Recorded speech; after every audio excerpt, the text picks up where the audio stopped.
हम लोग विराट पुरुष की विभूतियों के बारे में सुन रहे हैं। जैसे भगवान श्री कृष्ण ने अपनी विभूतियों का वर्णन दशम अध्याय भगवद गीता में किया है, उसी प्रकार से यहाँ पे विराट पुरुष का वर्णन है, उनकी विभूतियों का वर्णन। मेरे पीछे बोलते जाइए, हम थोड़ा तेज जाएंगे। कल आपने सुना था कि अग्नि के देवता और वाणी, उनके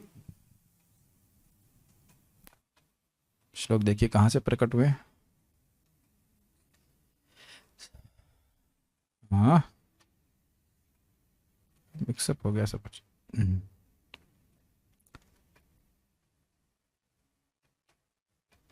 वाचा वह निर्मुखम क्षेत्रम छंदसाम सप्तधातवः हव्यकव्यामृता नानाम जिह्वा सर्वरसस्य च।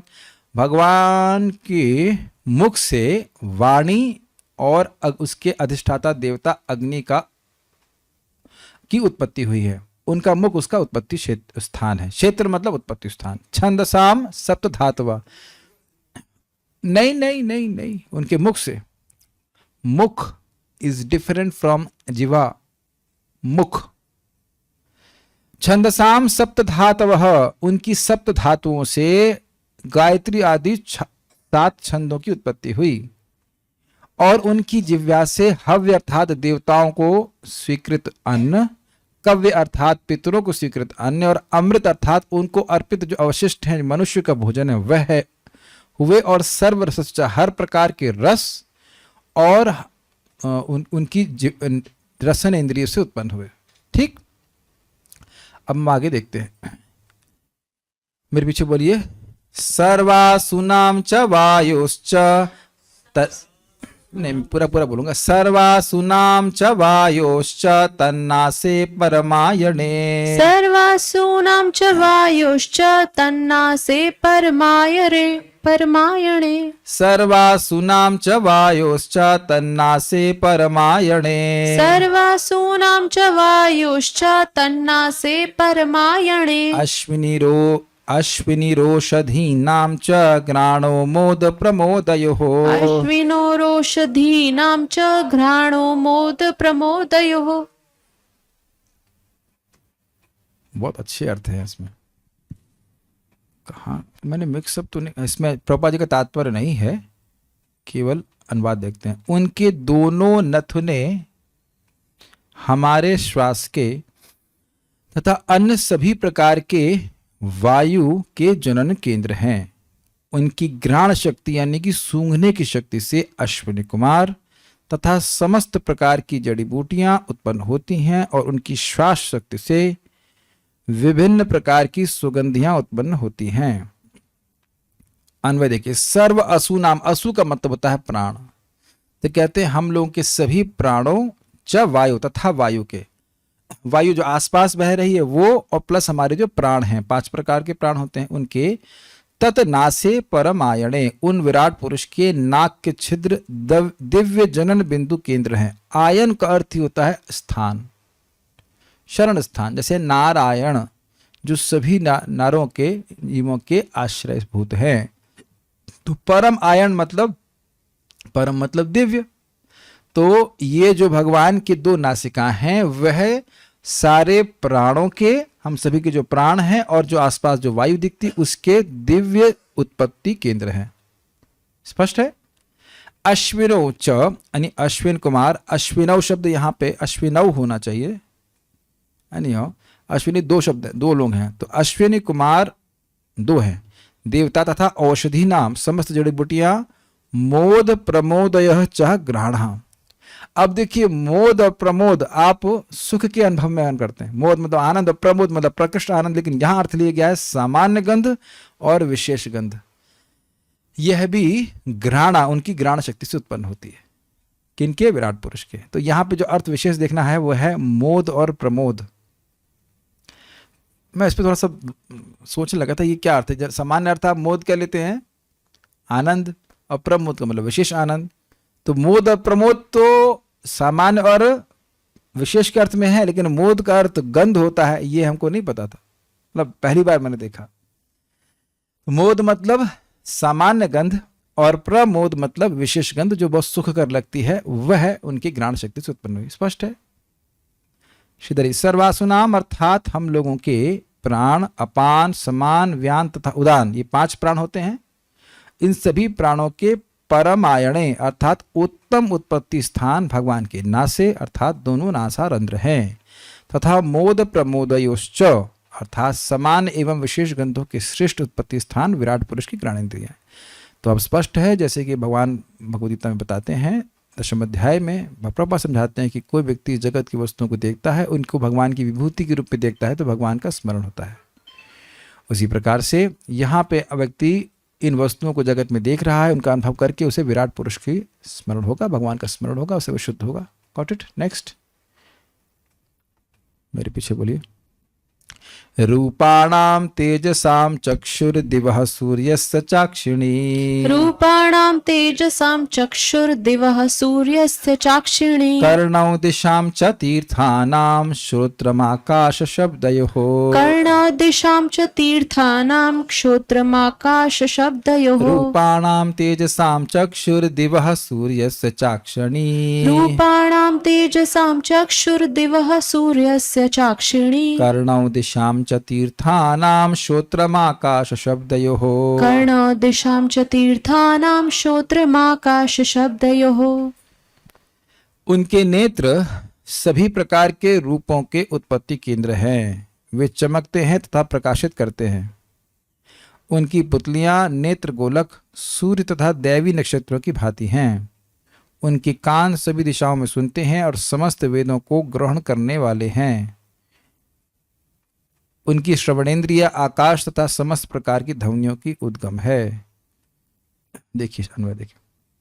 चक्षु उन विराट पुरुष के नेत्र, रूपाणाम सभी प्रकार के रूपों के लिए, तथा तेजसाम रूपों के प्रकाशक तेजों के उत्पत्ति स्थान है। ये बड़ा इंटरेस्टिंग है, रुचिकर है। कोई रूप सुंदर तभी लगेगा जब दिखेगा, तो उस रूप को देखने के लिए प्रकाश की आवश्यकता होती है। तो जिस भी वो जो भी तेजस्वी वस्तुएं हैं जो अपने तेज से अन्य रूपों का प्रकाशन करने वाली हैं, वह भगवान के चक्षु से आई हैं, ये अर्थ है। ठीक है। दिवह तो बड़ा स्पष्ट है, दिवह मतलब स्वर्ग के, और सूर्यस्य और सूर्य के उत्पत्ति स्थान अक्षणी उनके नेत्र गोलक है। नेत्र गोलक मतलब ये जो दिख रहा है आपको, ये नेत्र गोलक है, और चक्षु इंद्रिया सूक्ष्म होती है। इसकी व्याख्या पहले की जा चुकी है। कर्णौ च कर्णौ तथा उनके दोनों कान, कर्णौ शब्द यहाँ पे द्विवचन में है। दिशाम च तीर्थानाम सभी दिशाओं में सुनते हैं तथा समस्त वेदों को ग्रहण करने वाले हैं। ये इंटरेस्टिंग है। तीर्थ का मतलब तो आप पुण्य क्षेत्र समझते हैं, तो इसकी व्याख्या प्रभुपाद जी करेंगे, वहां देख लीजिए कभी। आकाश यानी आकाश तथा शब्द, यह आकाश का गुण है शब्द। समस्त ध्वनियों की उद्गम श्रोत्रम उनकी श्रवणेन्द्रिय, यानी कि कान का जो गोलक है, साकिट, ये जो कान का साकिट है भगवान का, यह दिशाओं सभी दिशाओं में सुनने के लिए है, और तीर्थों को और समस्त वेदों को ग्रहण करने वाला है। और जो उनकी श्रोतेंद्रिय है वह आकाश और शब्द का उद्गम स्थान है। देखिए यहाँ पर वो बात आपको याद रखनी पड़ेगी कि यद्यपि आकाश और शब्द का उत्पत्ति किससे होती है? तामसिक अहंकार से होती है, लेकिन यहाँ पे उसे भगवान के उसके उत्पत्ति केंद्र को भगवान के अंग के रूप में क्यों धारणा करी जा रही? क्योंकि शक्ति मतयोर अभेद, शक्ति और शक्तिमान में अभेद है, तो इसलिए शक्ति के कार्य को शक्तिमान के कार्य के रूप में वर्णित किया गया। कल बताया गया था जी तात्पर्य। मुझे इस बात पे हंसी आ रही है कि हमारे जो अनुवादक हैं वो बोल रहे हैं प्रभु जी क्लास बहुत तेज हो गई। अरे आप टीका अनुवाद किए तो समझ में कुछ नहीं आया था। हंस रहा था मैं, अरे कल की क्लास बहुत तेज हो गई। हमने कहा कल की क्लास और तेज एक ही श्लोक तो पढ़ाया था, तेज तो आज की क्लास हो रही है।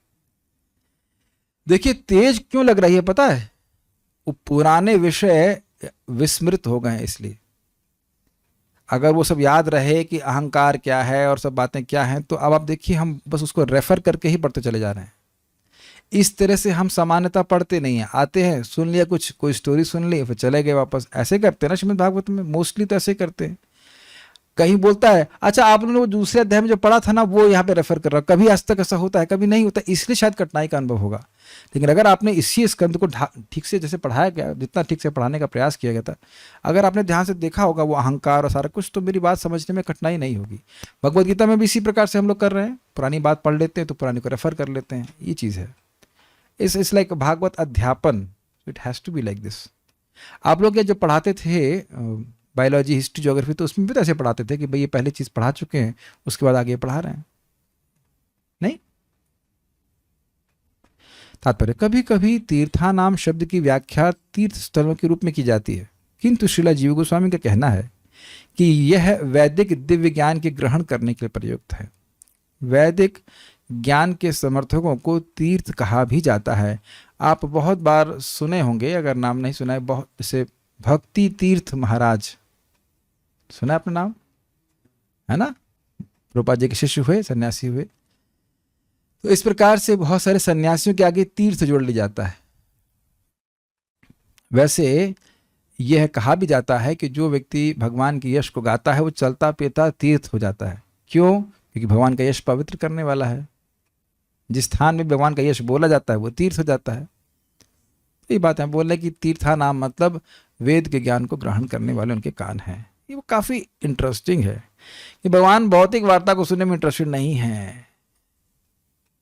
जो भगवान के बारे में वाणी प्रयुक्त हो रही उसको बड़े ध्यान से सुनते हैं भगवान। महाराज जी समझा रहे थे कि जब देवतागण भगवान के पास गए थे वृत्तासुर की कंप्लेन लेकर के, तो भगवान को यद्यपि पता था फिर भी भगवान देवताओं की बात को बड़े ध्यान से सुनते हैं। तो ये बड़ा स्पष्ट है। परम पूज्य सच्चिदानंद महाराज कई बार इस बात को बोलते हैं कीर्तन में, ही हियर्स यू। कृष्ण आपके कीर्तन को सुनते हैं। सारे वेदों का सार है भगवान का नाम। तो हम लोग कभी कभी, या हो सकता है डिसकनेक्टेड वे में चैंटिंग करते हैं, हरे कृष्ण कृष्ण हरे हरे, हरे राम राम राम हरे हरे, हरे कृष्ण कृष्ण हरे हरे, एज इफ कोई सुन ही नहीं रहा है, जबकि ऐसी चैंटिंग भी भगवान सुनते हैं। आप लोग देखिए, एक बात समझिए, इतना तो मैं आप लोग समझ ही रहे हैं कि मैं ये सचेत होकर के बोल रहा हूं कि आप लोग सुन रहे हैं, या मैं ऐसे बोलता जा रहा हूं कि मान लो कोई सुन ही नहीं रहा है यहाँ पे क्या बोल रहा हूं। हम लोग भागवतम पढ़ना चाहिए, ये निमित्त पढ़ने से इसको भगवान हृदय में आ जाते हैं। ऐसा भी तो बोल सकता हूं मैं, as if no one is hearing. बताइए, अब मेरे को ये अनुभव है कि आप लोग सुन रहे हैं तो बोलने में अच्छा लग रहा है, नहीं? और मान लो मैं ऐसा सोचूं कि कोई नहीं है बोलने सुनने वाला, तब कैमरे को सुनाऊंगा। कुछ कैच कर लिया आपने मैंने क्या कहा? Can it change something in your chanting? Hare Krishna Hare Krishna, ऐसे शिला भक्ति विनोद ठाकुर जी जब करते थे कि किसी को मानो पुकार रहे हो। Think about it. नेक्स्ट 2.6.4 मेरे पीछे बोले, तदगात्रम वस्तु साराणाम सौभगस्य च भाजनम।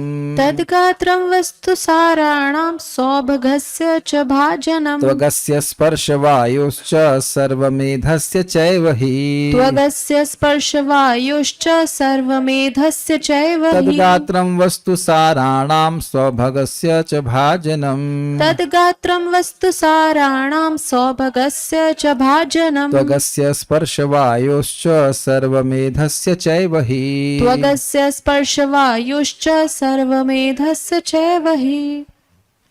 उनके शरीर की ऊपरी सतह अर्थात ये त्वचा सभी वस्तुओं के सार एवं समस्त शुभ अवसरों की जन्म स्थली है। उनकी त्वचा गतिशील वायु की भांति सभी प्रकार के स्पर्श का उद्गम है तथा समस्त प्रकार के यज्ञों को संपन्न करने का स्थान है। कुछ गड़बड़ हुआ है। गड़बड़ ये हुआ है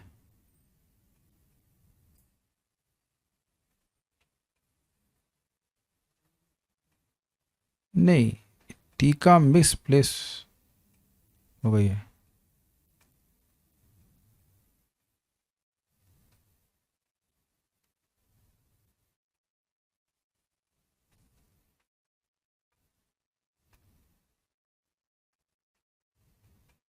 सर्वमेधस्य च ही, सर्वमेधस्य कहाँ गया इसमें? अच्छा है तो सही, सर्वमेधस्य, ठीक है ठीक है, कुछ मिस्टेक लग रही है मेरे को।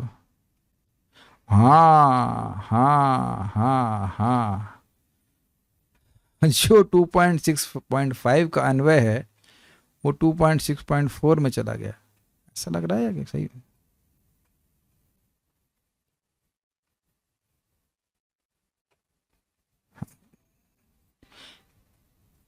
नहीं, 2.6.5 की टीका 2.6.4 में चली गई है, ये थोड़ा मिस्टेक हो गया है, उसको हम सबसे बता देंगे, ठीक है। तत्गात्रम, उन विराट पुरुष का शरीर, वस्तु साराणाम च, सभी वस्तुओं का सार है। गात्र का मतलब होता है शरीर के अंग। सौभगस्य, समस्त शुभ अवसरों का भाजनम यानी उत्पादन क्षेत्र है, मतलब कोई भी यज्ञ आदि हो रहा है, अवसर कुछ शुभ समय है, सॉरी, उनका वह उत्पादन क्षेत्र है। अब ये कैसे है हमको नहीं पता, ये लिखा हुआ है ऐसा। अस्य, उन विराट पुरुष की, त्वक यानी त्वचा, निश्चित ही एवं मतलब निश्चित ही, वायु स्पर्श च सर्वमेधस्य च ही, गतिशील वायु की भांति स्पर्श तथा सभी प्रकार के यज्ञों का निश्चित ही उत्पत्ति स्थान है। तो यहाँ पे प्रभुपाद जी ने तात्पर्य को पढ़ते हैं प्रभुपाद जी के। वायु सारे लोगों का गतिशील तत्व है, अतएव इच्छित लोगों को जाने के जनन केंद्र हैं। ये यज्ञ उनके शरीर का ऊपरी सतह है और समस्त शुभ अवसरों के उद्गम है। कुछ व्याख्या नहीं करना है इसके, क्या व्याख्या करना है, ये इंटरेस्टिंग है। 2.6.5 देखिए, रोमाण्योद्भिज जाति नाम यैर्वा यज्ञस्तु संभृतः, रोमाण्योद्विज जातीनां यैर्वा यज्ञस्तु संभृतः, केशश्मश्रूनखान्यस्य शिलालोहाभ्रविद्युता, केशश्मश्रु नखान्यस्य शिलालोहाभ्रविद्युताम्। ये इंटरेस्टिंग है अनुवाद।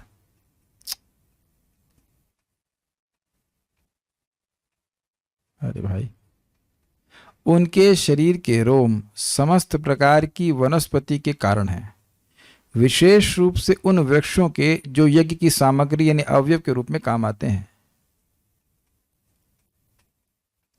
उनके सिर तथा मुख के बाल बादलों के आकार हैं और उनके नाखून बिजली पत्थरों तथा लौ अयस्कों के उद्गम स्थल हैं। श्रीधर स्वामी की टीका देखिए जो कि 2.6.4 के रूप में रखी गई है, लेकिन वो है नहीं वैसा। उद्बीज जाति के जितने भी वृक्ष हैं, अर्थात जो बीज से उत्पन्न होते हैं, उद्बीज जो बीज से उत्पन्न होते हैं, उस जाति के जितने भी वृक्ष हैं, उन सभी सबों के उत्पत्ति स्थान विराट पुरुष के रोए हैं। ये पहले भी पढ़ चुके हैं हम लोग, जितने वृक्ष हैं वो भगवान के रोए हैं। अथवा जिन वृक्षों से यज्ञ अच्छी तरह संपन्न किया जाता है, उन्हीं वृक्षों की उत्पत्ति स्थान विराट पुरुष के रोम है। अर्थात पवित्र वृक्ष जो यज्ञ के लिए उपयोग किए जाते हैं। यज्ञ की लकड़ी ऐसा नहीं कि अब किसी भी पेड़ से काट ली जाएगी। मैं समझता हूँ बबूल के पेड़ की लकड़ी को तो यज्ञ में इस्तेमाल नहीं किया जाता है, यज्ञ में नहीं किया जाता है, भले खाना वाना बनाने में लगा दिया जाए, लेकिन यज्ञ में पवित्र लकड़ियों को ही इस्तेमाल किया जाता है। केश मेधों के उत्पत्ति स्थान है। केश कैसे होते हैं? काले काले होते हैं। उनके शमश्रु विद्युत के उत्पत्ति स्थान है। ये समझ नहीं आया, भगवान की मूछें, शमश्रु मतलब मूछें, विद्युत के उत्पत्ति स्थान है, ये कैसे? No idea. पैरों तथा हाथों के नख ही शिलाओं तथा लोहों के उत्पत्ति स्थान है। सादृश्य के कारण ऐसा अर्थ करना चाहिए। समझ में आ रहा है? केश काले काले होते हैं तो बादल को देख करके धारणा होनी चाहिए कि भगवान के केश हैं ये, लेकिन मूछ का क्या सादृश्य है विद्युत से, हमको नहीं समझ में आया। शमश्रु शमश्रु शमश्रु,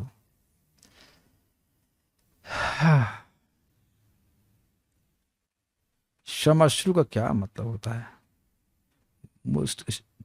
इसका मतलब हो, ये मैं समझ रहा हूँ, शमश्रु है तो बहुत चमक रही होगी, उनकी मूछ बहुत चमक रही, लेकिन भगवान कृष्ण की तो मूछ है ही नहीं। तो अब जो भी है, शमश्रु मतलब शमश्रु मतलब मूछ, तो मूछ चमकती हुई मूछ शायद विद्युत जैसी लगती हो, क्या पता नहीं। मूछ इधर से उधर हिलती होगी तो विद्युत जैसी लगती, कोई आइडिया नहीं है। No comments. लेकिन हाँ, नाखून बड़े हार्ड होते हैं, तो इसलिए वो सादृश्य दिखते हुए वह शिलाओं और लोहों का उत्पत्ति स्थान है। ये हमने सुना है प्रथम स्कंद 3 अध्याय में।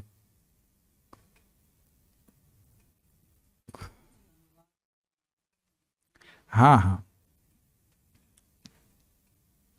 अरे वहाँ बहुत सुंदर लिखा है कि वह जो असुरों में सर्वश्रेष्ठ, क्या नाम था वो, हिरण्यकशिपु था, उसको कर्कट यथा, एरकाम कर्कट यथा, जैसे कोई काटकार घास को फाड़ देता है, वैसे ही भगवान ने अपने नाखूनों से हिरण्यकशिपु के छाती को फाड़ दिया। जो आप बोल रहे हैं वो भी ठीक है, लेकिन श्रीधर स्वामी की टीका में वही लिखा है, जो इसलिए मैं इसको ऐसे ही ग्रहण कर लूँ। शमश्रु विद्युत के उत्पत्ति स्थान, वो आप जो देखें वो मैं पहले देख चुका हूँ, but I just continue with that. Okay, ये हो गया। तात्पर्य देखते हैं। भगवान के चमकदार नाखून बिजली उत्पन्न करते हैं। कुछ बात हमको भी समझ में नहीं आती। मुस्टैच, देखिए श्रीधर स्वामी की टीका में बड़ा स्पष्ट लिखा है शमश्रु विद्युता नाम। हमको समझ में नहीं आया क्या मतलब है, हमको भी समझ में नहीं आ रहा है। और नाखून का सादृश्य समझ में आता है क्योंकि नाखूनों में एक चमक होती है। तो कौन सा अर्थ में हम यही प्रभुपाद जी जब समझा रहे हैं वही समझेंगे। इजीली समझ में आ रही बात कि ये नाखूनों की जो चमक है, अगर आप लोग नाखून चेक कीजिए तो कुछ कुछ नाखून चमकते हैं, शाइन। तो नाखूनों की जो चमक है वो बिजली को उत्पन्न करती है, वही अर्थ ग्रहण करेंगे। मुझको भी समझ में नहीं आता मूछ का क्या संबंध है विद्युत से, लेकिन संस्कृत में लिखा हुआ था, तो संस्कृत में लिखा हुआ है, मैं आपको दिखा सकता हूँ। संस्कृत में लिखा हुआ है, तो इसलिए हमको समझ में नहीं आया था ये बात। एनीवेज, आप समझ ही रहे हैं, मैं बाद में बताता हूँ। तो चलिए अब ये मान लेते हैं कि भगवान के नाखून जो हैं वो बिजली को उत्पन्न करते हैं। भगवान के चमकदार नाखून बिजली उत्पन्न करते हैं, सारे बादल उनके सिर के बालों पर टिके रहते हैं। सादृश्य दिख गया। अतः भगवान के शरीर से जीवन की सभी प्रकार की आवश्यक वस्तुएं एकत्र की जा सकती हैं। जो सब कुछ देने वाला है उसको सब कुछ देना चाहिए, ये बात समझ के चलना है बस। इसलिए वेद इसकी पुष्टि करते हैं कि भगवान समस्त उत्पन्न वस्तुओं के कारण है, भगवान समस्त कारणों के परम कारण है। 6th देख लीजिए। बाहवो लोकपालानां प्रायशः क्षेम कर्मणाम्। बाहवो लोकपालानां प्रायशः क्षेम कर्मणाम्। जैसे क्षेम नहीं होगा, ये क्षेम होगा। देखिए क्षेम क्षत्रिय वाला छ बोलिए इस तरह से। बाहवो लोकपालानां प्रायशः क्षेम कर्मणाम्। बाहवो लोकपालानां प्रायशः क्षेम कर्मणाम्। ये भी इंटरेस्टिंग है। भगवान की भुजाएं बड़े बड़े देवताओं तथा जन सामान्य की रक्षा करने वाले अन्य नायकों के उद्गम स्थल है। क्षेम कर्माणाम, क्षेम शब्द होता है रक्षा के अर्थ में, पालन के अर्थ में। जन सामान्य की रक्षा करने वाले, क्षेम कर्माणाम अर्थात जो क्षेम के कर्म को करने वाले हैं। जन सामान्य की रक्षा करने वाले लोकपाला नाम, लोकों के अधिपति या देवताओं के उद्गम स्थान। प्रायशः बाहवः, प्रायः भगवान की बाहें हैं, अर्थात कुछ हो सकता है कि भगवान की बाहों से न उत्पन्न हो, लेकिन प्राय जितने लोकपाल हैं वे सब भगवान की बाहों से उत्पन्न हो, ये अर्थ है। ठीक है, तात्पर्य थोड़ा लंबा है, उसको पढ़ते हैं। श्रीमद् भागवत के इस महत्वपूर्ण श्लोक की भगवत गीता में निम्नलिखित प्रकार से पुष्टि और व्याख्या हुई है। यद यद विभूति मत्सत्वम श्रीमदूर्जितमेव वा तत्तदेवावगच्छत्वं मम तेजोंश संभवम्। अथवा बहुनैतेना किं ज्ञातेन तवार्जुना विष्ठाभ्याहमिदं कृष्णम् एकांशेनस्ततो जगत्।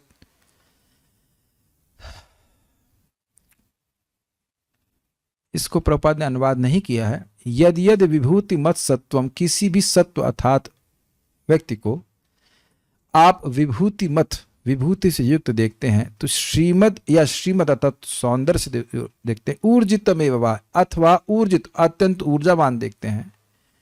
तत्तद एवावगच्छत्वम मम तेजोंश संभवन, उस वस्तु में यही बुद्धि रखो कि यह भगवान के तेज के अंश से ही संभव हुआ है।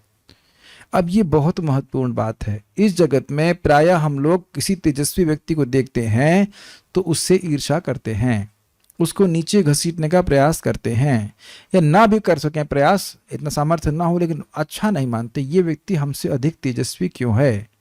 जबकि इस जगत का स्वरूप ही है कि कोई व्यक्ति कितना भी तेज हो, उससे कुछ अधिक मात्रा में तेज व्यक्ति हमेशा मिल जाता है।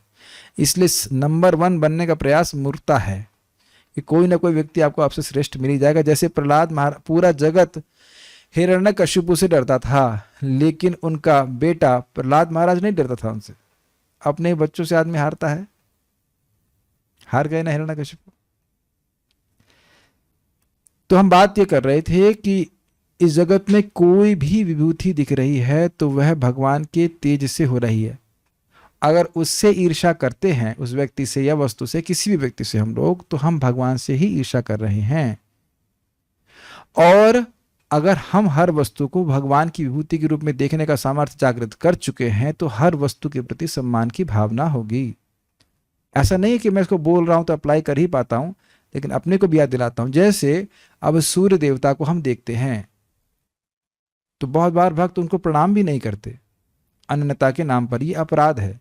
सूर्य भगवान की विभूति हैं, चंद्रमा भगवान की विभूति हैं, उनको सम्मान किया जाना चाहिए। Is it okay? समझ पा रहे हैं बात? नदियां, अब देखिए ये बताइए, नदियां क्या भगवान की विभूति नहीं है? और देखो नदियों को हम लोग कैसे अपवित्र कर रहे हैं। जो नदी में मान लो कोई थूक रहा है या और गलत काम, मलमूत्र आदि त्याग रहा है उसमें, तो अब यही तो है ना कि भगवान से संबंध नहीं देख रहा है। क्या भगवान के ऊपर हम ऐसा करेंगे? नहीं कर सकते, सोच भी नहीं सकते।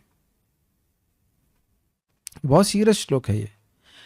अथवा या अपनी इंद्रियों को, अब जहां पर आप लोग किराए पे रहते हैं तो समझते हैं कि ठीक है रहने की आपको सुविधा प्राप्त है, लेकिन उसको डिस्ट्रॉय करने की, मतलब नष्ट करने की सुविधा नहीं दी गई है, विकृत करने की भी सुविधा नहीं दी गई है। तो यह व्यक्ति नहीं समझ पा रहा है कि हम इस जगत में किराए पे रह रहे हैं, भगवान ने हमको सुविधा दे रखी, तो उसका उपयोग भगवान की सेवा के लिए किया जाना चाहिए। फिर भगवान कहते हैं अथवा बहुना तेना किम ज्ञातेन तव अर्जुन, इस संबंध में तुमको और क्या ज्ञान दूं अर्जुन। अब समझ लो कि विष्टभ्याम इदम कृष्णम एकांशेन सतो जगत, पूरे जगत को मैं अपने एक अंश परमात्मा के द्वारा ही धारण किया रहता हूं। तो ये भगवान का अद्भुत ऐश्वर्य है। तमाम शक्तिशाली राजा, नेता, वैज्ञानिक, कलाकार, शिल्पी, अन्वेषक, पुरातत्वविद, उद्योगपति, राजनीतिज्ञ, अर्थशास्त्री, श्रेष्ठ व्यापारी तथा अनेक शक्तिशाली देव यथा ब्रह्मा, शिव, इंद्र, चंद्र, सूर्य, वरुण तथा मरुत जैसे देवता जो अपने अपने पदों पर विश्व के कार्यों की देखरेख कर रहे हैं, सभी परमेश्वर के विभिन्न शक्तिशाली अंश हैं। बड़ा रुचिकर बात है कि सनातन गोस्वामी को उनके एक मुसलमान राजा के अंतर्गत कार्य कर रहे थे और उन्होंने भागवतम पढ़ने के लिए सेवानिवृत्ति ले ली और बोल दिया मैं बीमार हूं। तो उनके बिना कार्य चल नहीं रहा था कि वो प्राइम मिनिस्टर थे। तो राजा, क्या नाम था, नवाब हुसैन शाह, वह उनके पास आया अपने सैनिकों के साथ ये देखने के लिए कि हुआ क्या है। और उन्हें कहा कि देखिए हमारा राज्य वैद्य कह रहा है कि आप बीमार नहीं हो, तो किस कारण से आप सेवा के लिए नहीं आते हो, कार्य करने के लिए नहीं आते हो। तो उन्होंने कहा कि अब हम इससे आगे क्या बात है उससे महत्वपूर्ण नहीं है। लेकिन जब वो आया तो सभी लोग खड़े हो गए, यह समझते हुए कि राजा भगवान का प्रतिनिधि है। यद्यपि वो राजा दुराचारी हो, जो कुछ भी हो, लेकिन है वो भगवान का प्रतिनिधि। इस प्रकार से सारे पंडित सनातन गोस्वामी भी खड़े हो गए थे। आप चैतन्य चरितामृत पढ़ सकते हैं। तो ये उनकी अंडरस्टैंडिंग है। परमेश्वर श्री कृष्ण उन समस्त जीवों के पिता हैं जो अपनी अपनी इच्छाओं, आकांक्षाओं के अनुसार भिन्न भिन्न उच्च तथा निम्न पदों पर आसीन हैं। यह भी आप लोग स्पष्ट समझते हैं। जीव अपनी अपनी इच्छाओं के कारण विभिन्न प्रकार के कर्म कर रहा है। अच्छे कर्म करता है तो देवता की योनि प्राप्त करता है, बुरे कर्म करता है तो निम्न योनि प्राप्त करता है। लेकिन सभी के बीज प्रद पिता है भगवान श्री कृष्ण।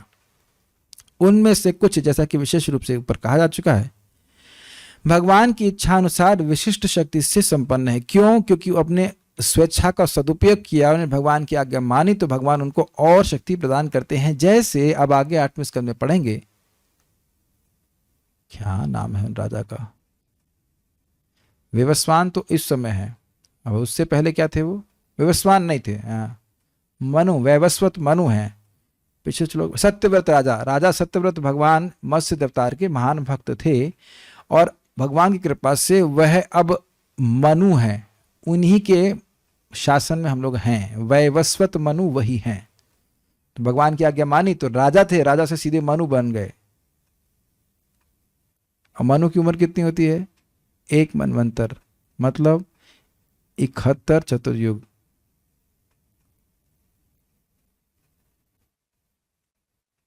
जो लोग भगवान को जल दे रहे हैं, कृपया उसको हल्का न दें।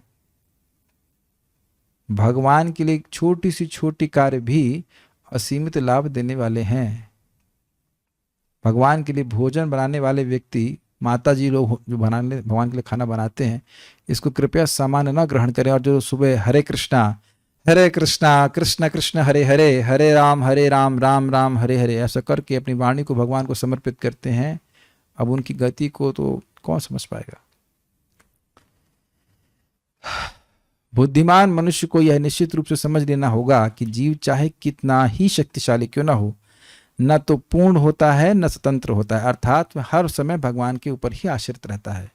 सारे प्राणियों को इस श्लोक में लिखे अनुसार अपनी विशिष्ट शक्ति का मूल उद्गम स्वीकार करना चाहिए।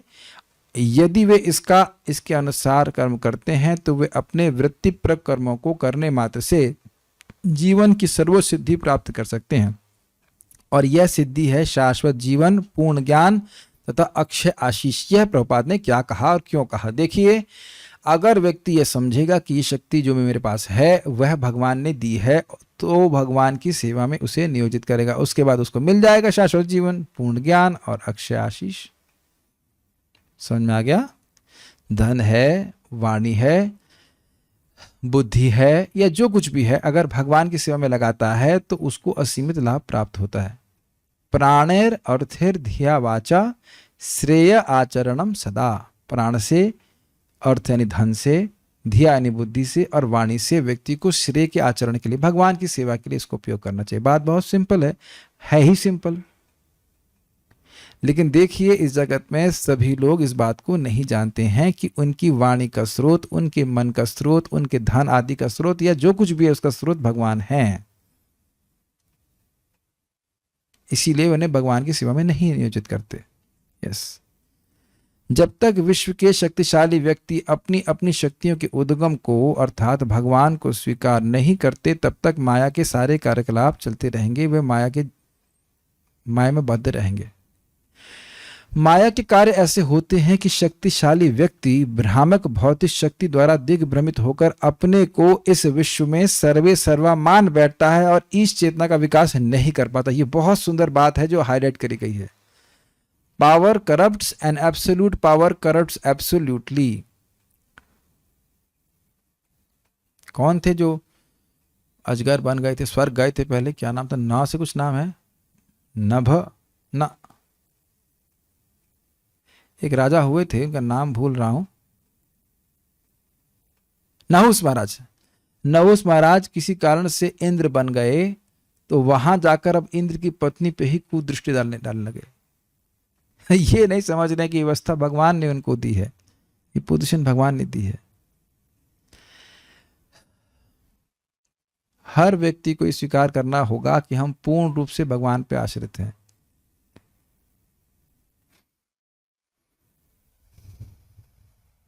समझ में आ गया? ये सांस तो फ्री ही ले रहे हैं ना, सांस के लिए तो पेमेंट नहीं करना पड़ना।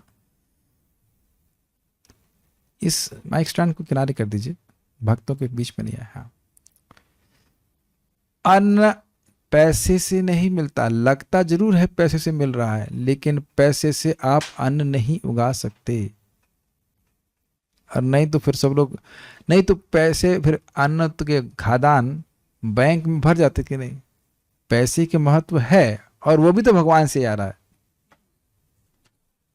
अच्छा, ये देखिए, अगर विचार किया जाए, जिस पैसे के प्रति व्यक्ति आसक्त है, भगवान ने हमारे प्राइम मिनिस्टर को आइडिया दे दिया ना, उस पैसे के सारे प्राण बाहर निकल गए कि नहीं, और शव के रूप में उस पैसे को बाहर फेंक दिया गया कि नहीं? बताइए।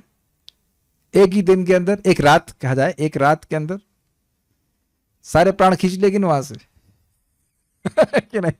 जिस पैसे के लिए आदमी प्राण देता, उस पैसे के प्राण खींच लेगा कि नहीं? तो भगवान ही सब कुछ करने वाला। ये बड़ा इंटरेस्टिंग है। माया, माया यही, अगर आप एक बार भी देखें ना तो माया, यही माया का मतलब है कि हम, माँ मतलब नहीं और यह मतलब जो, जो नहीं है। क्या नहीं है? हम स्वतंत्र नहीं है लेकिन सोचते हैं कि हम स्वतंत्र हैं। यही प्रभुपाद जी बहुत अच्छी तरह से कहते हैं कि हम माया के तंत्र में हैं और माया के कर्मों से, माया के नियमों से पूरे बंधे हैं। जैसा तुम सोचोगे वैसा ही शरीर प्राप्त करोगे, है ना नियम? ये तो सब माया के राज्य में चल रहा है। ऐसा होने के बाद भी व्यक्ति सोच रहा है कि मेरे मन में जो आएगा वो मैं करूंगा और इसका कुछ नहीं होगा, इससे कुछ फल प्राप्त नहीं होगा।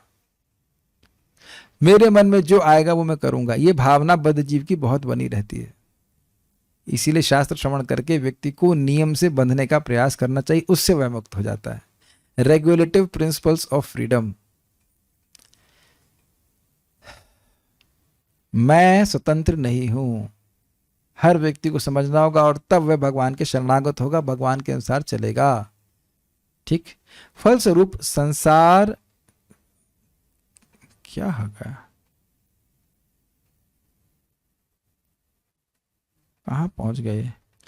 फलस्वरूप संसार में मिथ्या अहंकार भाव, मैं तथा मेरा का प्राधान्य हो गया है और अस्तित्व के लिए मानव समाज में कठिन जीवन स्पर्धा चल रही है।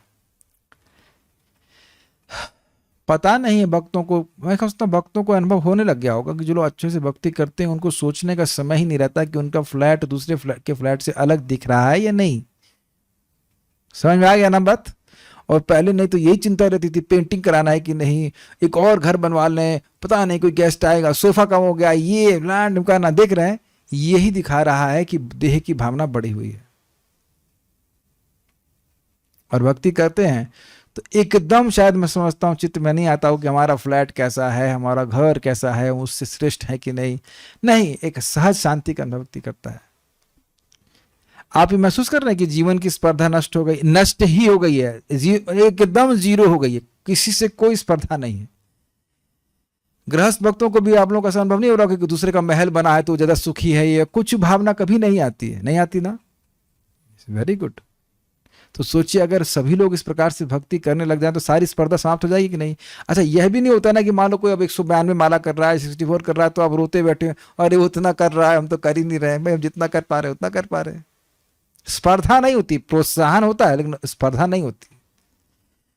अतः बुद्धिमान वर्ग के लोगों को चाहिए कि भगवान की समस्त शक्तियों का चरम स्रोत स्वीकार करें और उनका आशीर्वाद प्राप्त करने के लिए उनको सम्मान प्रदर्शित करें। देखिए जो हम अभी बात कर रहे थे, प्रभुपाद जी तात्पर्य में आ रही है कि नहीं? काटो उस बात को। सूर्य हैं, चंद्र, उनको देख करके हाथ जोड़ना चाहिए, प्रणाम करना चाहिए। एक सन्यासी के बारे में बता रहे थे महाराज जी कि वो सर झुका करके प्रणाम करते हैं अगर संभव हो सके तो सूर्य को, चंद्रमा को। वो भगवान की विभूति है। स्थावर जंगम देखे न देखे तार मूर्ति, सर्वत्र होए तार इष्ट देव स्फूर्ति। इस सभी जगह भगवान को देखता। चलो भगवान को नहीं देख पा रहे हो तो कम से कम भगवान की विभूति तो देखो। जितनी बार आप सूर्य को देखें भगवान की शक्ति कितनी अद्भुत है कि उनके ही तेज से सूर्य में तेज आ रहा है ना? और यही तो प्रश्न अर्जुन ने कहा था, केशु केशु भावेशु चिंतयोसि भगवान मया। मैं इस जगत की वस्तुओं को देखकर आपका स्मरण कैसे करूं? आप देखो, अन्न देखते हो, वैसे ये छांदोग्य उपनिषद है, आप कौन सा उपनिषद में देख रहा था, उसमें ये लिखा गया कभी अन्न की निंदा नहीं करनी चाहिए। ये भगवान की कृपा है जो हमारे सामने आया है। ऑब्वियसली इसका मतलब ये नहीं कि आप चावल कच्चा छोड़ दिया जाए, एट डजन इस तरह से अप्लाई नहीं किया जा रहा है इसको, लेकिन जो भगवान की कृपा से आज अन्न प्राप्त हो उसको बड़े सम्मान से ग्रहण करना चाहिए। तो आप देख रहे हैं कि भगवान को भोग लगाने से भगवान का प्रसाद तो है ही, मान से खाते तो हैं ही, आपकी भी सम्मान बुद्धि बहुत बढ़ गई है। आप ऐसा अनुभव नहीं करते? कोई भी अगर अच्छा भक्त है तो प्रसाद को फेंकता नहीं है। तो खैर वो तो स्वयं भगवान से अभिन्न है, लेकिन पॉइंट इज दैट कि इस जगत की वस्तुओं में सम्मान की बुद्धि होनी चाहिए। भगवान की शक्ति है, ये मेरे भोग के लिए नहीं है। कोई भी वस्तु और कोई भी व्यक्ति मेरे भोग के लिए नहीं है। मैं इस जगत का भोक्ता नहीं हूं। क्या हम ये रोज सुनना पड़ेगा? हाँ जी, जब तक हमारे दिमाग में घुस नहीं जाता ये बात, जब तक हमारे दिमाग में सहज रूप से भावना ना बन जाए कि मैं इस जगत का भोक्ता नहीं हूं। भगवान को प्रत्येक वस्तु का परम स्वामी स्वीकार कर लेने से मनुष्य को जीवन की सर्वोच्च सिद्धि मिल सकती है, क्योंकि वे वास्तव में ऐसे हैं। अच्छा, ये भी रुचिकर बात है, ऐसा नहीं कि अब तुम जिसको मान लो वही भगवान है ना, भगवान को ही भगवान मानते हैं। ऐसा नहीं कि इस्कॉन वालों को कृष्ण पसंद आता है तो इस्कॉन वाले कृष्ण को भगवान बना दिए। आपको कौन सा सूर्य पसंद आता है, ऐसे कोई बात बोल सकता है? एक बार एक पत्रकार प्रभुपाद जी से बोलता है, हाँ so Krishna is your god. Prabhupada ने कहा, Krishna is your god also. Krishna तुम्हारे भी भगवान है। ऐसा नहीं कि हम और आप मिल करके भगवान का निर्णय कर रहे हैं, शास्त्र उसका वर्णन कर रहा है कि भगवान श्री कृष्ण ही हैं और कोई नहीं है। और इसको स्वीकार करने से व्यक्ति मुक्त हो जाता है। केवल इतनी बात स्वीकार करने से व्यक्ति मुक्त हो जाता है। समाज की दृष्टि में मनुष्य का चाहे जो भी स्थान हो, किंतु यदि वह भगवान से प्रेम भाव का आदान प्रदान करने का प्रयत्न करता है और भगवान के आशीर्वादों से तुष्ट रहता है, तो उसे सर्वाधिक मानसिक शांति का अनुभव होता है, जिसके लिए वह जन्म जन्मांतर से लालायित रहता है। बहुत देखिए, अब ये जो प्रभुपाद जी ने बात बोल दी है, ये बहुत सामान्य लग रही है, देखने में बहुत सामान्य से लग रही होगी, लेकिन प्रभुपाद कितना बड़ा रहस्य बता रहे हैं। जिस शांति को हम जन्म जन्मांतर ढूंढ रहे हैं और इस जन्म में भी ढूंढ रहे हैं, वो कैसे प्राप्त होगी? भगवान श्री कृष्ण से प्रेम का आदान प्रदान करना। कैसे प्रेम का आदान प्रदान करना होता है, my dear devotees of students of Upadeshamrita? हाँ, कहा था श्लोक, ददाति प्रतिगृह्णाति गुह्यम आख्याति पृच्छति भुंक्ते भोजयते चैव षड्विध प्रीति लक्षणम। तो भगवान से गुह्यम आख्याति पृच्छति कैसे होगा? भगवान के फोन पे बात करते हैं? नहीं जी नहीं, शास्त्र के द्वारा बात करते हैं। माया मुग्ध जीव नाही स्वतः कृष्ण ज्ञान, जीवे कृपा कैले कृष्ण वेद पुराण। भगवान का लव लेटर है। किसी का प्रेमिका रही हो, वो टाइप करके भेज देती है, तो लिखी होती है पहले, आपको मिलता है बाद में, लेकिन फिर भी प्रसन्नता का अनुभव करते हैं, हाँ, प्रेमी है, प्रेमिका का पत्र आया है, जो भी कुछ है। तो भगवान 5000 साल पहले लिख के छपवा दिए हैं अपना प्रेम पत्र। तुम मुझे क्या श्लोक है बोलते हैं, इष्टोसी में दृढ़मति ततो वक्ष्यामि ते हितम, ऐसे करके तुम मुझे बहुत प्रिय हो, इसलिए मैं तुमको ये बात बोल रहा हूँ। वक्ष्यामि हित कामया, तुम्हारी हित की कामना से बोल रहा हूँ। कृष्ण हमारे हित की, भगवान श्री कृष्ण हमारी हित की कामना से बोल रहे थे। कृष्ण इज लव लेटर, उसको पढ़ना चाहिए। पढ़ते हैं, नहीं अगर पढ़ने का मौका हो तो हमारी दुकान पे आ जाना चाहिए। समझ पा रहे हैं? गीता की दुकान पे आ जाइए, सुनिए, उसको पढ़ना चाहिए। ये है भगवान की प्रेम पत्र, भगवान से आदान प्रदान करना। गुह्यम आख्याति पृच्छति, ठीक है। आप देख रहे हैं भगवान के बारे में सुनते हैं तो भगवान और अच्छे लगते हैं। यस, भूंगते भोजते तो बड़ा स्पष्ट है। प्रभुपाद जी कहते हैं आप भगवान खिलाते हैं, भगवान कह रहे तुमने मुझे खिलाया, हम भी तुम्हें खिलाते हैं। तो वही रोटी दाल चावल और भगवान ला कर दे देते हैं आपको। हैं? हाँ, आप उसको स्वीकार करके भगवान पूरा देते भी हैं। और ददाति प्रतिगृह्णाति, भगवान को आसन देना चाहिए, भगवान को तुलसी देना चाहिए, भगवान को जल देना चाहिए इत्यादि। पत्रम पुष्पम फलम, तो ऐसा करने से और इसके बदले में भगवान जैसे रख रहे उसमें खुश रहना चाहिए। क्या भगवान आपको जल दिया और आप हमको करोड़पति भी नहीं बनाए? ऐसा नहीं है, भगवान आपको भूखा नहीं मारेंगे। जैसे भगवान रख रहे उसमें खुश रहिए।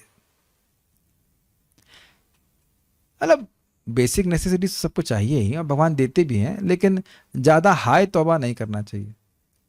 हाय तौबा करने वाला मतलब है वो दुखी है, तभी तो हाय तौबा कर रहा है। What do you think? जो हाय तौबा कर रहा है, हाय ये नहीं मिला, हाय वो नहीं, तौबा तौबा कर रहा है, उसको नहीं सुख है, तभी तो हाय तौबा कर रहा है। आज हम अपनी दीदी को समझा रहे थे, भाई जिंदगी भर आप भागते भागते तो नहीं बताएंगे। उनको भी अच्छा मुझे लग रहा है। देखो, चल चल के ही जब करती हैं, वो बैठ के नहीं कर पाते, जिस भी कारण से जो गुणी है, पता मुझे नहीं पता। पहले उनका बड़ा उत्साह होता था कि ये बिजनेस करूंगी, ये करूंगी, वो करूंगी। आज उनसे बात कर रहे थे, खुद से बोले नहीं, हम चाहते हैं बहुत भाग लिए, हम सिंपल बिजनेस करेंगे, प्रसाद का कार्य कर रहे हैं, बस वही करेंगे। उसमें अब जस्ट मैं कुछ उनको बोला नहीं, उन्होंने करती रहो, जब करती रहो बस। उन्होंने ये जब का बड़ा अद्भुत प्रभाव होता है। कुछ नहीं उनको सिद्धांत ज्यादा पता है। उम्मीद है कि ये लेक्चर शायद रिकॉर्डिंग भी पता नहीं सुनेगी नहीं सुनेगी, लेकिन कुछ ज्यादा सिद्धांत नहीं पता है। लेकिन जब करने से अपने आप ही भक्ति की भावना आने लग जाती है कि क्या इतना मरने की जरूरत है, दो रोटी खानी, इसके लिए क्या इतना भागम भागी। और जब पैसा जाना होता है तो चला भी जाता है, तो इतना मरने की क्या जरूरत है ना? ये मैंने देखा है, मैं नाम नहीं रख रहा हूँ। एक व्यक्ति के पास 10 करोड़ रुपए हैं, मेरे पास नहीं है। उनके पास चैन नहीं है मन का। चैन नहीं है, बहुत चैन। कह रहे थे हम चाह रहे हैं कि हमारे बच्चे इसको मैनेज करें, नहीं कर रहे हैं, हमें करना पड़ता है। लेकिन हमें तो कोई दिक्कत नहीं होती, जो हमारे पास धन आ रहा है विद्या का हम मैनेज करें या आप लोग मैनेज करें, कोई दिक्कत थोड़ी ना है। ये ज्ञान का बड़ा सुंदर है। जैसे मेरे पास अब यहाँ पे आता हूँ, मैं तो लूटो, लूट लो जितना ज्ञान, यहाँ से कोई लेके नहीं जा रहा, ये दिक्कत है। ले लो जितना ज्ञान चाहे ले लो और उसको और बढ़ाओ, कोई आपत्ति नहीं है। लेकिन अगर धन होता है तो धन देने में आदमी 100 बार सोचेगा, है ना। ऐसा तो है नहीं कि भागवत सुनेगा तो कोई आतंकवादी बन जाएगा, ऐसे दुरुपयोग करने का नहीं। संतुष्ट ये न केनचित। लेकिन पता है ये सिद्धांत, ये आएगी कैसे स्थिति, कथा सुनने से। अब ये हमने अनुभव किया था, सर के घर पे जाते थे शाम को क्लास सुनने के लिए, उसके बाद पढ़ने का मन ही नहीं करता था, बिल्कुल मन नहीं करता था। ये कथा का एक अपना रुचि है, बिल्कुल मन नहीं करता था। For me it's like a perfect dinner, जैसे खा के सो जाओ शांति से, फिर सुबह उठो भगवान की भक्ति करने के लिए, जप करने के लिए। हमको तो आश्चर्य ये होता है कि लोग बार बार वही प्रश्न क्यों करते, प्रभु जी जप में उत्साह कैसे आए, आपको पता नहीं चल रहा है। कथा सुनने से श्रद्धा उत्पन्न होती, श्रद्धा उत्पन्न होती तो फिर इस प्रकार से आप भजन करेंगे। आप लोग यह अनुभव कर रहे हैं कि रोज रोज सुनने से एक कुछ आंतरिक बल अनुभव होता है, एक उत्साह आता है कि हम भक्ति करेंगे। सी कितना बड़ा सूत्र प्रभुपाद बता रहे हैं, कितनी सरल भाषा में। एक बात आपको बहुत सुंदर बात बताऊंगा, प्रभुपाद जी कहते हैं कि या तो आप स्वयं ब्राह्मण हो या ब्राह्मण के द्वारा गाइडेड हो तो जीवन सफल हो जाएगा। तो हम लोग का बड़ा भाग्य है कि ना प्रभुपाद जी ग्रंथों को रोज पढ़ते हैं तो एक महान शुद्ध ब्राह्मण वैष्णव के मार्गदर्शन में हमें चलने को मिलता है। आप लोग नहीं अनुभव करते हैं कि प्रभुपाद जी की बातों को, शब्दों को सुन करके एक तमो विशीर्यते मह्यम, अंधकार नष्ट होता हुआ महसूस होता है कि जीवन का उद्देश्य भगवान की प्राप्ति करना है। Very nice. मानसिक शांति तभी प्राप्त की जा सकती है जब मन भगवान की दिव्य प्रेम भक्ति में स्थित हो। भगवान के अंशों को भगवान की सेवा करने की विशिष्ट शक्ति प्रदत्त है, ठीक उसी तरह जिस तरह श्रेष्ठ व्यापारी के पुत्रों को प्रशासन की विशिष्ट शक्ति प्राप्त रहती है। आज्ञाकारी पुत्र कभी भी अपने पिता की इच्छा के विरुद्ध कार्य नहीं करता, अतः वह परिवार के अध्यक्ष अर्थात पिता की सहमति से अत्यंत शांतिपूर्ण जीवन बिताता है। इसी प्रकार चूंकि भगवान पिता हैं, अतएव सारे जीवों को आज्ञाकारी पुत्रों की भांति अपना कर्तव्य पूर्ण रूपेण और संतोषजनक तरीके से निभाना चाहिए और पिता की इच्छा पूरी करनी चाहिए। इस प्रवृत्ति से ही मानव समाज में तुरंत शांति तथा संपन्नता आ सकेगी। इसका मतलब क्या है? इसका मतलब यह है कि कोई ब्राह्मण है तो ब्राह्मण की तरह, क्षत्रिय है तो क्षत्रिय की तरह, वैश्य है तो वैश्य की तरह और शूद्र है तो शूद्र की तरह कार्य करे, लेकिन उसके कार्य भगवान को प्रसन्न करने के लिए होना चाहिए। ये बात समझ लीजिए। प्रभुपाद जी अन्यत्र बता चुके हैं, मैं समझता हूँ प्रथम स्कंद में, कि मनुष्य जीवन में नहीं, भगवद गीता में तीसरे अध्याय में, मानव जीवन की जो सुख और शांति है उसकी पृष्ठभूमि है भगवान का तोष, भगवान का संतोष। यदि भगवान संतुष्ट होंगे तब हमारे जीवन में सुख और शांति आएगी, अन्यथा वैभव होने के बाद भी मानसिक पीड़ा और कष्ट परेशान करते रहेंगे। अग्रीड। अतः पुंबेर द्विजाश्रेष्ठ वर्णाश्रम विभागशः स्वनिष्ठतस्य धर्मस्य संसिद्धिर हरितोषणम। हे ब्राह्मणों में श्रेष्ठ कृषि, समझ लेना होगा, निष्कर्ष यह है कि व्यक्ति को चार जितने भी वर्ण और आश्रम की व्यवस्था है उसके द्वारा भगवान हरि को संतुष्ट करना चाहिए। प्रथम स्कंद दूसरा अध्याय। और इसलिए तस्माद एकेन मनसा भगवान सात्वतां पतिः श्रोतव्यः कीर्तितव्यश्च ध्येय पूजश्च नित्यदा। इसलिए एक मन से तस्माद एकेन मनसा भगवान सात्वतां पति, वो भगवान जो भक्तों के पालक हैं उनके बारे में सुनना चाहिए, बोलना चाहिए, स्मरण करना चाहिए और उनकी पूजन करना चाहिए। तो ये है गृहस्थ, ब्रह्मचारी, गृहस्थ, वानप्रस्थ, सन्यास का धर्म। जो कुछ भी वो कर रहा है उसका उद्देश्य इसमें पर्यवसित होना चाहिए, कल्मिनेट करना चाहिए कि मैं भगवान के बारे में सुन सकूं, उनके बारे में बोल सकूं, उनका स्मरण कर सकूं, उनका पूजन करना चाहिए, उसके निमित्त है। जैसे सीधी सी बात है, आप आज दोपहर, कब मैं पूछूं कल आप क्या बनाओगे, मान लो आप कहोगे मैं आलू गोभी की सब्जी बनाऊंगी, तो क्या खीरे लेके आएंगी? उद्देश्य है आलू गोभी की सब्जी बनाना, तो आलू और गोभी तो होना चाहिए ना। तो उद्देश्य तो पता होना चाहिए ना कि गृहस्थी में कहे के लिए है। तो कोई कहे हम गृहस्थी में और भक्ति नहीं कर सकते, तो गृहस्थी क्यों स्वीकार करी? कोई ब्रह्मचर्य का पालन करता काहे के लिए ब्रह्मचारी हो, अगर भगवान के बारे में कुछ सुन नहीं रहे तो? या और भी कोई आश्रम है उसका उद्देश्य बहुत अच्छे से उसने पालन भी किया, लेकिन भगवान का भजन नहीं किया तो उसको कोई फायदा नहीं। चारी आश्रम में यदि कृष्ण ही भजे, सकर्म करी ते से ही रौरव पड़ी मजे। जैसे कि वो जो प्रकाशानंद सरस्वती थे, वह 60,000 सन्यासियों के गुरुजी थे, और उनके बारे में महाप्रभु कह रहे थे कि इस व्यक्ति को मैंने कोढ़ दिया है क्योंकि ये मुझे निराकार कह रहा है। तो आप देख सकते हैं कि उस तथाकथित वैराग्य से महाप्रभु प्रसन्न नहीं थे। अभी तो महाप्रभु तो तपन मिश्र जो गृहस्थ भक्त थे, उनके घर में जाके प्रसाद पाते बनारस में, और सन्यासी हैं उनके बात भी नहीं करते। क्यों? क्योंकि वो भगवान के भक्त नहीं है। तो चाहे कोई व्यक्ति किसी भी आश्रम में है, उसको मुख्य बात है भगवान की भक्ति करना। Is it okay? ये समझना चाहिए, तभी शांति संपन्नता आ सकती है। ओके, आगे जो बातें आएंगी उसको हम कल देखेंगे। कोई प्रश्न तो है मेरे ख्याल से, कुछ है नहीं।